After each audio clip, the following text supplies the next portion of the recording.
श्रीमद् भागवत गीता के 18 अध्याय हैं जो संस्कृत में लिखे हैं।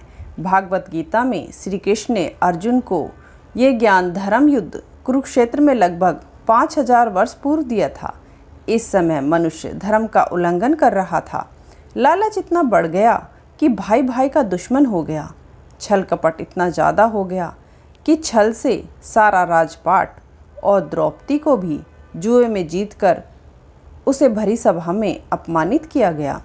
इन सभी अधर्मी कार्यों से उत्पन्न द्वेष एक बहुत बड़े नरसंहार के द्वार पर खड़ा हो गया, जो है महाभारत का युद्ध। इस युद्ध से पहले मनुष्य जाति के कल्याण के लिए श्री कृष्ण ने अर्जुन को वो महान ज्ञान प्रदान किया जो इस मनुष्य के जीवन से लेकर मरण तक उसकी आत्मा को शांति के लिए किए गए कर्मों से उसे हमेशा के लिए जन्म और मृत्यु से मुक्ति मिलेगी। उसके कर्मों से ही उसकी आत्मा को परखा जाएगा और इस संसार के आवागमन से वो तर जाएगा। भगवान श्रीमद् भागवत गीता में कहते हैं कि मैं सबकी शुरुआत हूँ। मैं सब शुरू होने से पहले भी था और सब खत्म होने के बाद भी रहूँ। सब मुझ में हैं और मैं सब में हूँ। जो भी तुम देख सकते हो, सुन सकते हो, चख सकते हो और छू सकते हो, उन सब में मैं हूँ। ये नदियाँ, पहाड़, सूरज, चांद, सितारे, ग्रह सब मैंने बनाए हैं। मैंने ही मनुष्य, शैतान, राक्षस बनाया है। मैं सर्वव्यापी हूँ। सब में मैं रहता हूँ। सब मुझ में ही हैं। मैं ही ब्रह्मा बनकर सब बनाता हूँ और रुद्र बनकर सब नष्ट कर देता हूँ। मैं ये सृष्टि यूं ही बनाता और तोड़ता रहूँगा ताकि आत्माओं को अवसर मिलते रहें इस जन्म और मृत्यु से मोक्ष पाने के, हमेशा के लिए परमात्मा के साथ के लिए। भगवत गीता में श्री कृष्ण कहते हैं, इस सबसे बड़ी परीक्षा के लिए मैंने प्रकृति का निर्माण किया, इंद्रियों का निर्माण किया, लेकिन परमात्मा इन इंद्रियों से परे हैं। इंद्रियां उसे नहीं जान सकती। अर्जुन को भी परमात्मा का विराट रूप देखने के लिए भगवान श्री कृष्ण ने दिव्य नेत्र दिए थे। भगवत गीता बताती है, आत्मा अजन्मी है, इसे कोई मार नहीं सकता, डुबा नहीं सकता, कोई काट नहीं सकता। लेकिन आत्मा को परमात्मा के साथ हमेशा रहने के लिए इस परीक्षा रूपी जीवन में बैठना ही पड़ेगा।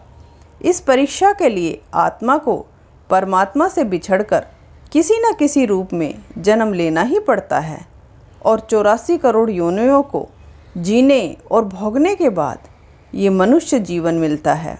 हर मनुष्य को अपने जीवन में तरह तरह की अच्छी और बुरी भावनाओं का एक चक्रव्यूह मिलता है।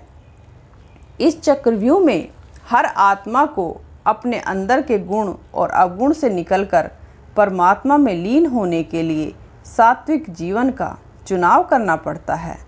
सात्विक गुण वो हैं जिसने अपने आसपास की हर वस्तु से जोड़ें और उन्हें एक लगाव के साथ प्रेम से पूर्ण करें। हर इंसान को अपने जीवन के चारों स्तंभ धर्म, अर्थ, काम और मोक्ष समझकर ही मुक्ति मिलती है। ये ही वो द्वार हैं जिसे समझकर ही आत्मा परमात्मा को समझ सकती है। पहला द्वार धर्म का है। धर्म वही है जो गीता में लिखा है। धर्म वही है जो धारण किया हुआ है।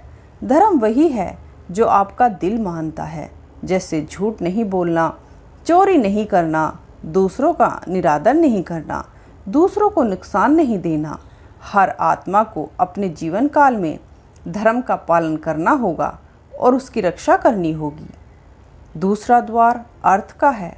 हर आत्मा अपने जीवन काल में अपने पृथ्वी पर होने का अर्थ समझेगी। इस जिंदगी में भोगने वाले रिश्तों का आनंद लेगी। अच्छा बेटा, अच्छी बेटी, अच्छी बहन, अच्छा भाई, अच्छा पति और अच्छी पत्नी बनकर इस कर्तव्य को पूर्णतया से निर्वाह करेगी। तीसरा द्वार काम का है। भगवत गीता समझाती है कि हर व्यक्ति के अंदर काम, क्रोध, लोभ, मोह, अहंकार और ईर्ष्या जैसी 6 भावनाएं होती हैं जो हर व्यक्ति के जीवन में होती हैं। हर मनुष्य को इन भावनाओं को काबू में रखना होगा, क्योंकि इन भावनाओं के आवेग में किया हुआ काम हमारे जीवन भर की परेशानी का कारण बन सकता है। चौथा स्तंभ मोक्ष का है। इस जीवन में हर मनुष्य की कुछ इच्छाएं होती हैं। कुछ इच्छाएं मनुष्य का एक जन्म में पूर्ण हो जाती हैं, पर कुछ अधूरी रह जाती हैं, और इन इच्छाओं को पूरा करने के लिए आत्मा को पुनः इस पृथ्वी पर आना पड़ता है। भगवत गीता हमें समझाती है कि हमारी इच्छाएं ही मूल कारण हैं हमारा पृथ्वी पर वापस आने का, और अगर हम कोई भी इच्छा ना रखें तो हम अपने जीवन और मृत्यु से मोक्ष पा सकते हैं। यह द्वार माफ़ी का भी है। जिन्होंने आपके साथ बुरा किया उन्हें माफ़ करके, और जिनके साथ आपने बुरा किया उनसे माफ़ी मांगकर मुक्ति पाई जा सकती है। जब तक आत्मा इन 4 स्तंभों को पार नहीं कर सकती, तब तक उसे हर बार जन्म लेना ही पड़ेगा। शरीर को छोड़ते ही आत्मा अपने कर्मों के फैसले के लिए चली जाती है। इन संसार में जो कुछ कमाया वो अब किसी और का होगा। अपने अच्छे बुरे कर्मों के अनुसार ही आत्मा को स्वर्ग और नरक की प्राप्ति होती है। नरक में आत्मा को अपने पापों के अनुकूल सज़ा मिलती है। सज़ा पूर्ण होने पर आत्मा को एक बार फिर नया शरीर मिलता है। हर जन्म में अपने पूर्व जन्मों के हिसाब से कभी अच्छे और कभी बुरे हालातों से जाना पड़ता है, लेकिन जब तक आत्मा परमात्मा का योग को नहीं समझती वो मुक्ति नहीं पा सकती। भागवत गीता समझाती है कि मनुष्य अपने शरीर, दिमाग, दिल से भगवान को पा सकते हैं। शरीर द्वारा किए गए कर्मों से परमात्मा को पाने को कर्म योग कहते हैं। ऐसे कर्म जो परमात्मा की इच्छा से हों और दूसरों के कल्याण के लिए हों। भगवत गीता बताती है कि आत्मा दिमाग से भी परमात्मा को के साथ योग लगा सकती है। इसे राजयोग कहते हैं, क्योंकि दिमाग या मस्तिष्क सब इंद्रियों का राजा है।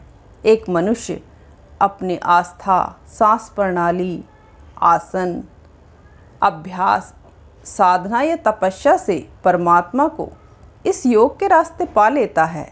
इस योग को समझने के लिए हमें अपने अंदर के चक्रों और कुंडलियों को समझना पड़ेगा। आत्मा ध्यान से परमात्मा के साथ योग लगा सकती है। परमात्मा भागवत गीता में कहते हैं कि अगर किसी आत्मा को धर्म ना भी समझ आए, योग ना भी समझ आए, और वो मेरी शरण में आ जाए, तो मैं उसके सारे पाप माफ़ कर देता हूँ। परमात्मा को दिल की गहराइयों से पुकारने को भक्ति योग कहते हैं।